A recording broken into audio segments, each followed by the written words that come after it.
नमस्कार मंडळी. ठरलं तर मग मालिका सध्या प्रसिद्धीच्या शिखरावर आहे. यामध्ये जुई गडकरी आणि अमित भानुशाली यांची जोडी अर्जुन आणि सायलीची मुख्य भूमिका साकारत आहे. गेल्या 2.5 वर्षात अमित घराघरात प्रचंड लोकप्रिय झाला. त्याने मालिकेत साकारलेली अर्जुन सुभेदारची भूमिका प्रत्येकाच्या पसंतीस उतरली आहे. आजच्या घडीला अमितचा चाहता वर्ग मोठ्या प्रमाणात आहे.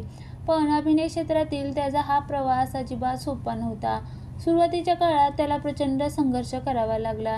अमित भानुशालीचा जन्म गुजराती कुटुंबात झाला आहे. त्याच्यामुळे त्याच्या घरातील कोणीच इंडस्ट्रीमध्ये सक्रिय नव्हतं. करिअर सुरू केल्यानंतर सुरुवातीला त्याला या क्षेत्रात कोणाचंही पाठबळ नव्हतं.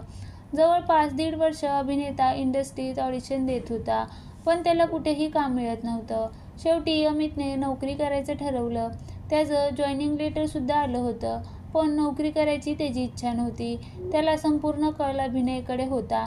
हे जाणून घेऊन त्याच्या वडिलांनी अमितच्या नोकरीचं ऑफर लेटर फाडून टाकलं आणि ते म्हणाले, जा अभिनय क्षेत्रात काम कर. तुझा बाबा तुझ्यासोबत कायमच आहे. अमितच्या आईबाबांनी त्याला खूप साथ दिली. अमित भानुशाली हाच प्रसंग स्टार प्रवाहच्या शिट्टी वाजली रे कार्यक्रमात सांगितला. यावेळी वडिलांच्या आठवणीत अभिनेत्याला अश्रू अनावर झाले होते. हा भावूक प्रसंग सांगताना अमितचे डोळे पाणावले. यावेळी अमेय वाघ आणि समीर परांजपे यांनी अमितला जवळ घेऊन धीर दिला. अमितने सांगितलेला भावूक प्रसंग ऐकून विशाखा सुभेदार, पॅडी कांबळे यांच्यासह मंचावर उपस्थित सगळेच कलाकार भावूक झाले.